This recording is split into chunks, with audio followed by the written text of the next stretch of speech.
Olá, saudações a todos e a todas. Sejam bem-vindos e bem-vindas. Nós começaremos agora mais uma aula da disciplina Técnicas de Terapias Meditativas Mindfulness 1. E hoje nós iremos ver a parte 1 da aula 4, que vai tratar o estresse na relação cérebro-mente. Eu sou Renata Ferreira.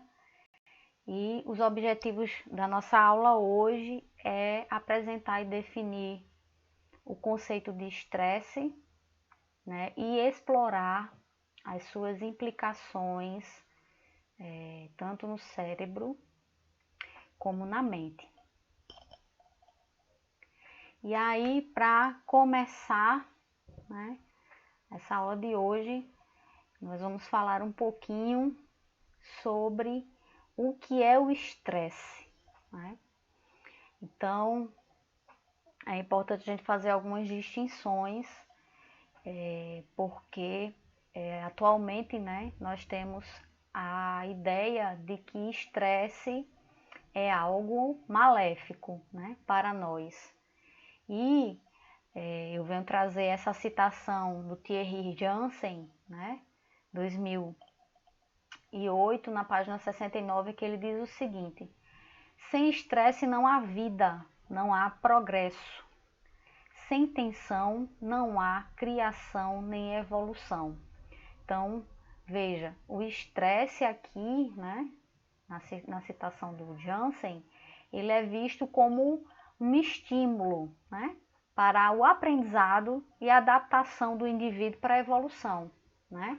Então, o estresse ele não é tido como algo maléfico, e sim como um estímulo para impulsionar o indivíduo a se transformar, a se recriar, né?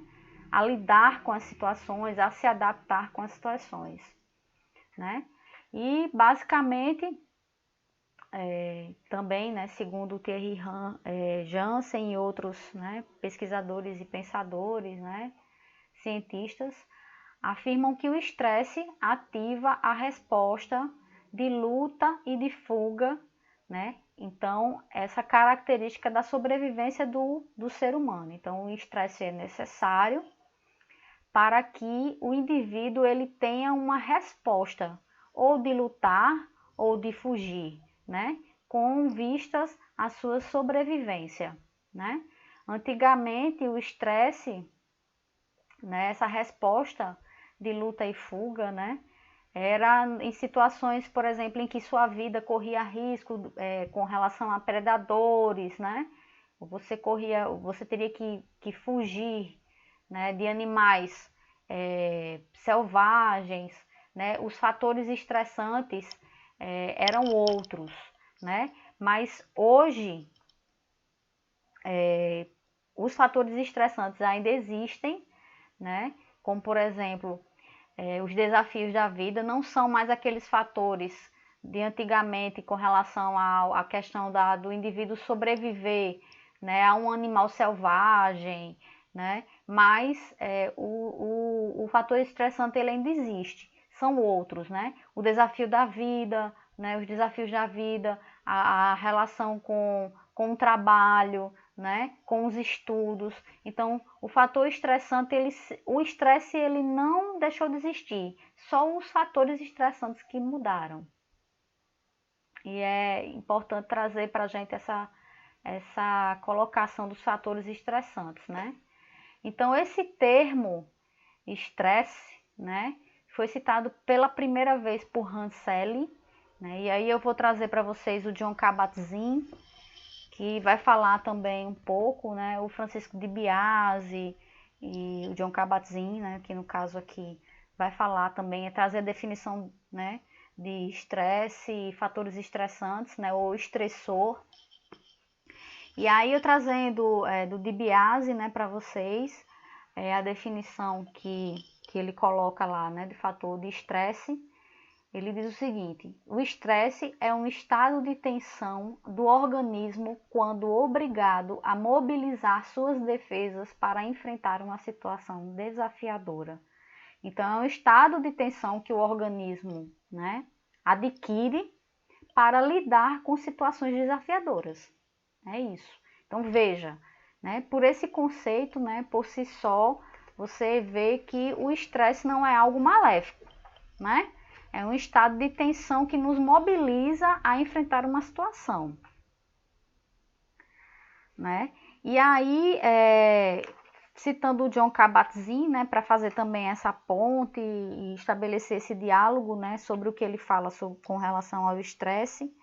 E aí eu vou ler um trechinho do Viver a Catástrofe Total, na página 346. Ele diz assim: Sally decidiu definir o estresse como uma resposta e cunhou outra palavra, a palavra estressor, para descrever o estímulo ou evento que produziu a resposta ao estresse. Então, o estressor é um evento, né, que produz uma resposta, né, de estresse.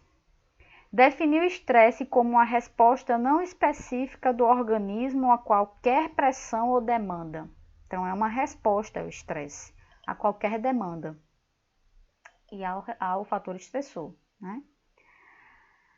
Nessa terminologia, o estresse é a resposta total do organismo, e aí corpo e mente, a qualquer contexto estressante vivenciado.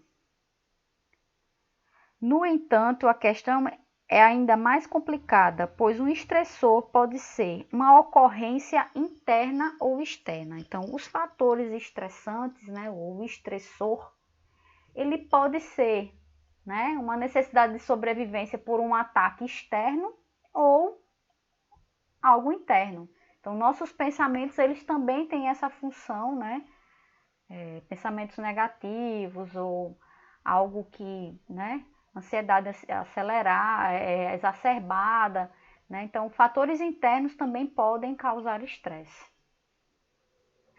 E aí, falando um pouquinho, né, sobre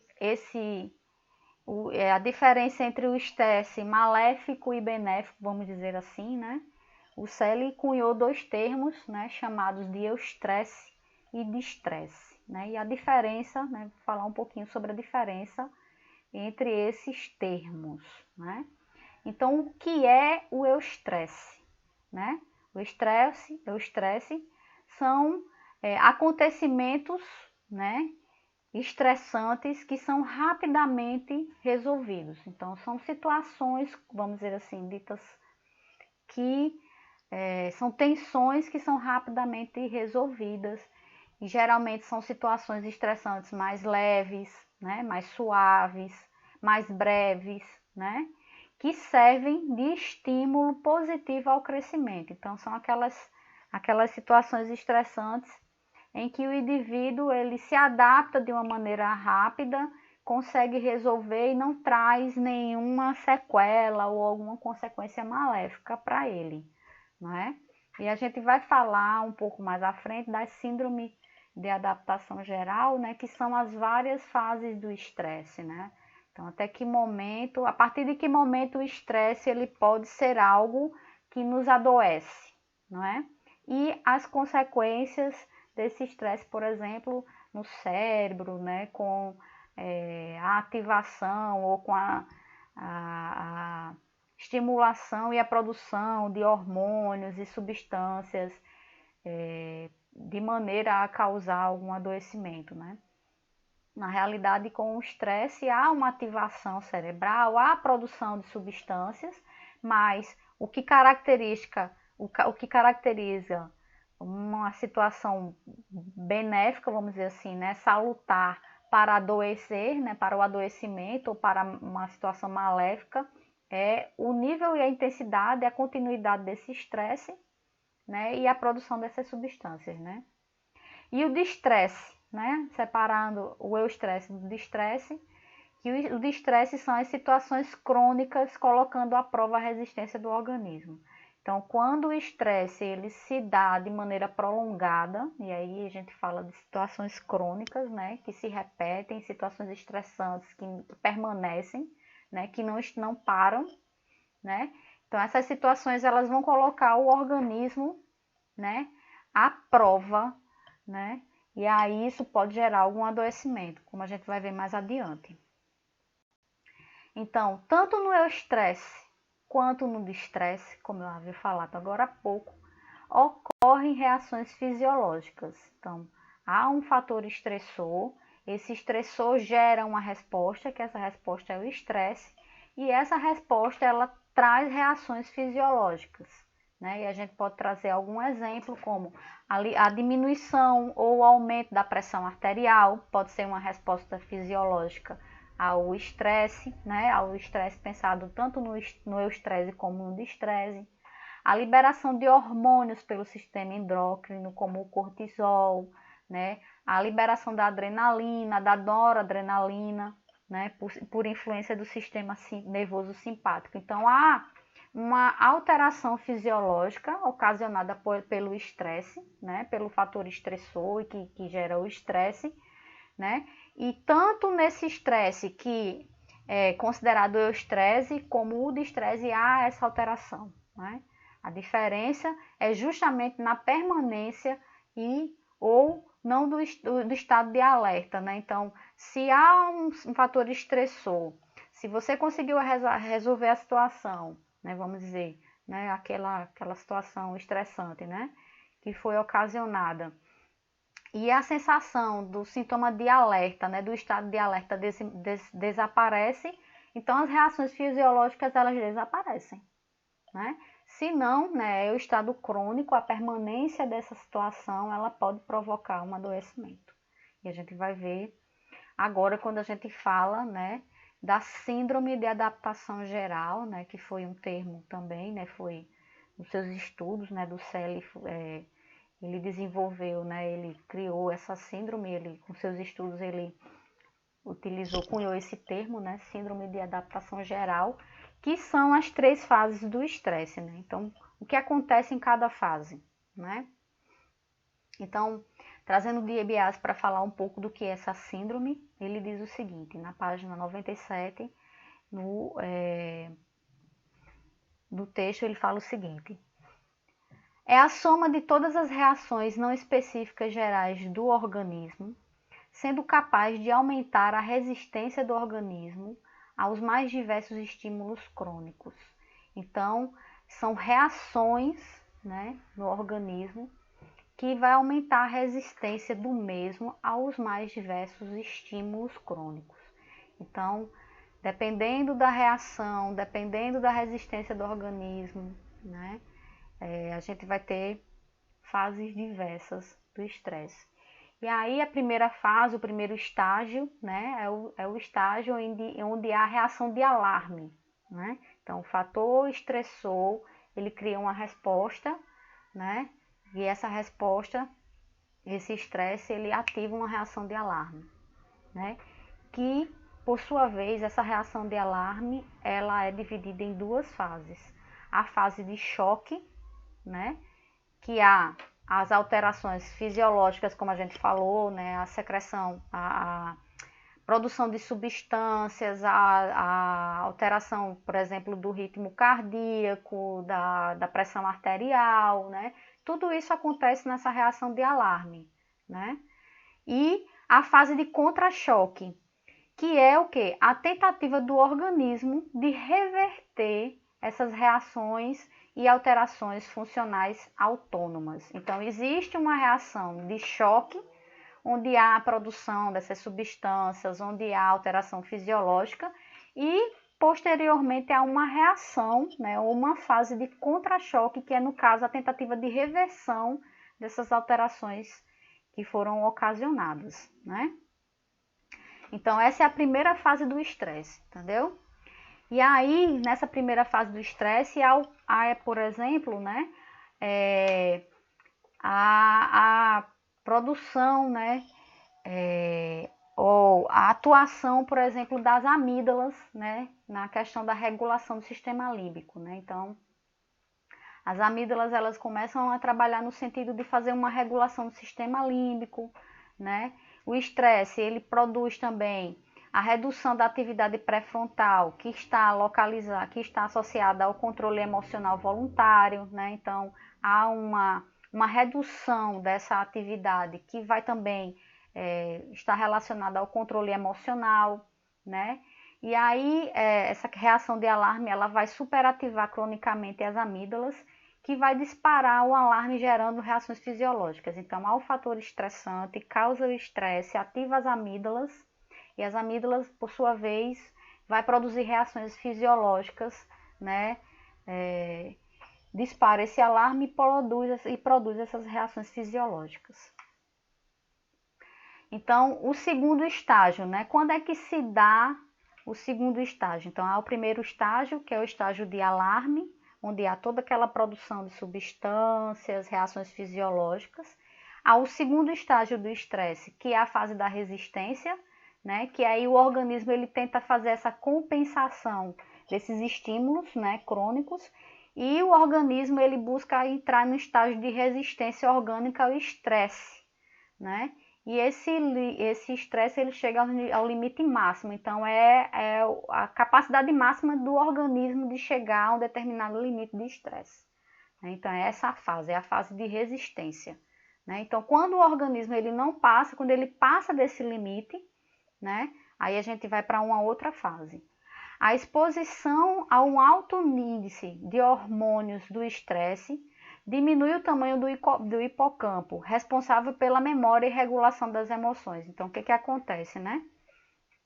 Então, quando o indivíduo ele passa daquela primeira fase do alarme e vai para a fase de resistência, há um alto índice de hormônio do estresse, e esse alto índice de hormônio vai diminuir, né, o tamanho do hipocampo, que é responsável pela memória e pela regulação das emoções, né? Então, então, pessoas nesse estado, elas têm realmente algum problema, às vezes tem um problema de memória, às vezes esquece de alguma coisa. Então, isso é comum, ter uma reação fisiológica com relação ao estresse, né?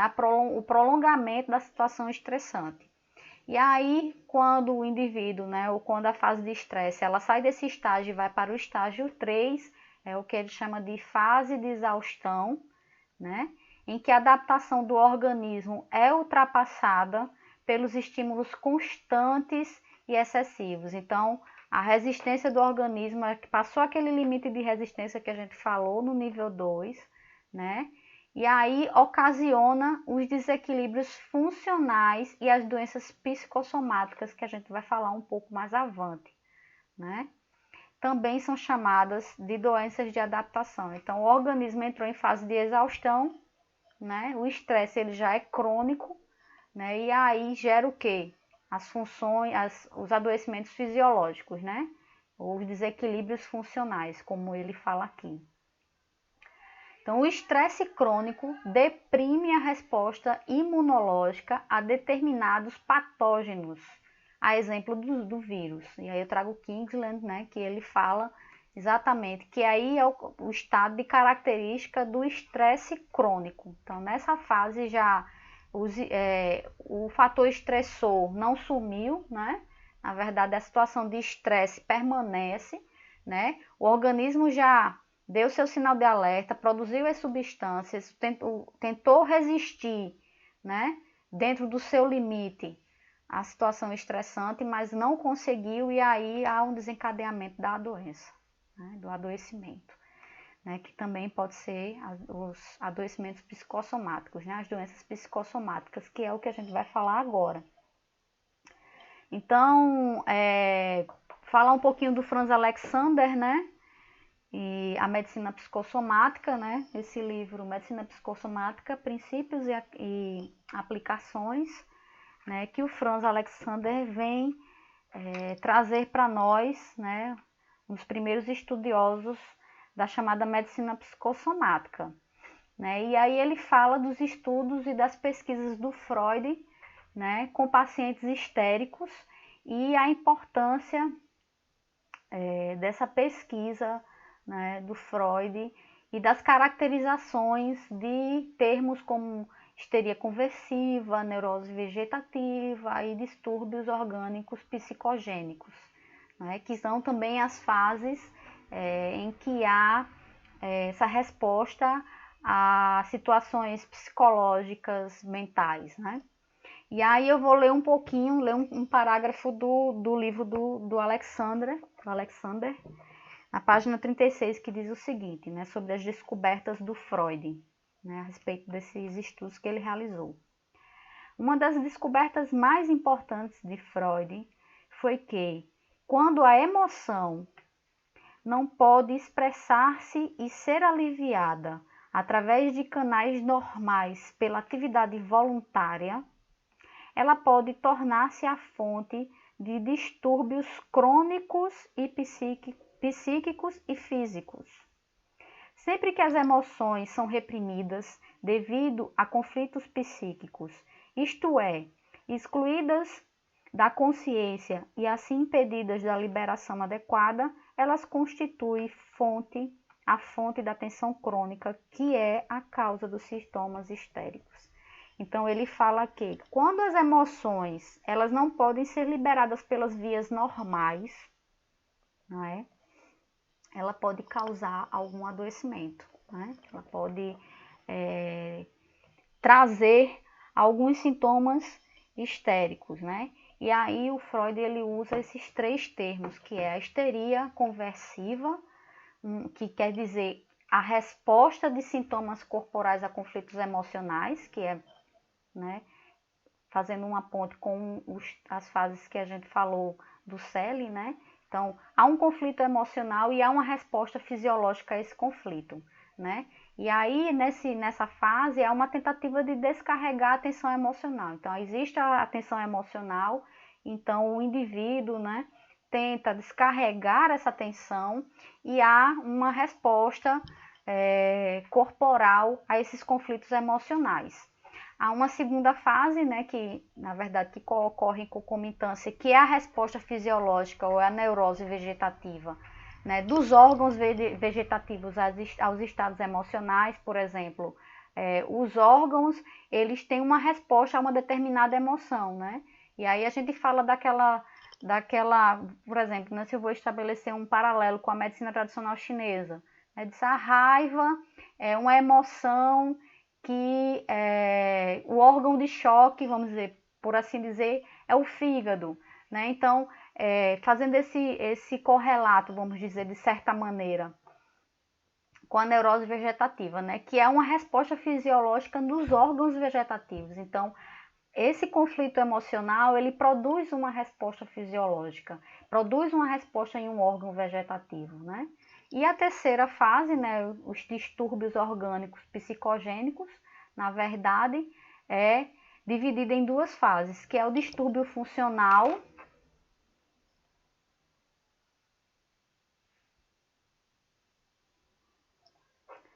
o distúrbio orgânico psicogênico, né, duas etapas, que é o distúrbio funcional de um órgão vegetativo, né, causado por um distúrbio emocional crônico. Então, a emoção ela não é liberada, né? Então, existe ainda um desequilíbrio emocional. Esse desequilíbrio ele é crônico, então ela causa o distúrbio desse órgão vegetativo, né?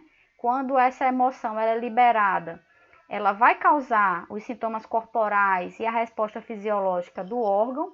Mas quando ela não é liberada, o que acontece? Ela vai trazer um distúrbio no órgão vegetativo, né?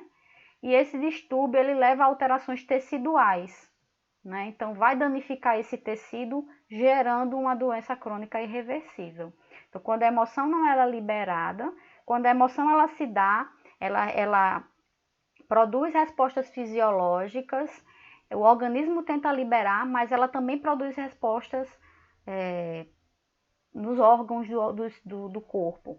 Quando ela é liberada, tudo isso some. Quando ela não é liberada, então esses conflitos eles vão minar, né, e vão alterar os órgãos e o organismo como um todo e vai gerar uma doença crônica, né? Então, por exemplo, a hipertensão arterial é uma resposta, né? Pessoas que desenvolvem hipertensão arterial crônica, né? A hipertensão arterial, você tem dois exemplos. Você tem uma situação estressante que pode causar um aumento da sua pressão arterial, que passou a sensação estressante, passou o estressor, passou o estresse, a tensão normaliza, ou a situação crônica, que é o desencadeamento de um adoecimento de hipertensão arterial crônica. Então, a pessoa vive com a pressão arterial alta e tem que usar medicamento para controlar essa pressão.